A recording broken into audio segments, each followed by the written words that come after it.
కాంగ్రెస్ నాయకుడు కాని నాయకుడైనటువంటి రాహుల్ గాంధీ నెమ్మదిగా కాంగ్రెస్ పార్టీలోనే ఒంటరివాడవుతున్నాడా?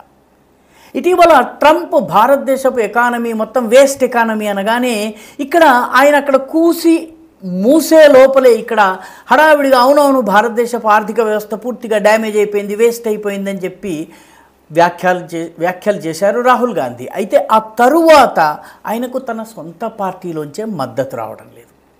కార్తీ చిదంబరం కావచ్చు, అంటే చిదంబరం కుమారుడు శశి థరూర్ కావచ్చు, మనీష్ తివారీ కావచ్చు, వీళ్ళెవరూ ఆయనని సమర్థించలేదు. పైగా కాంగ్రెస్కి అత్యంత వీర విధేయుడైనటువంటి రాజీవ్ శుక్లా ఆయన కూడాను ఇది తప్పు, భారతదేశము ప్రపంచంలోని 5 ఉత్తమ ఎకానమీల్లో 4వ స్థానంలో ఉంది, 3వ స్థానంలోకి వెళ్ళబోతోంది. కాబట్టి ట్రంప్ అక్కసుతో అన్న మాటల్ని మనం పట్టించుకోనక్కర్లేదని రాహుల్ గాంధీ చెప్పినటువంటి మాటల్ని పూర్వపక్షం చేసేశారు. ఆయన పట్టించుకోవడము మానేశారు.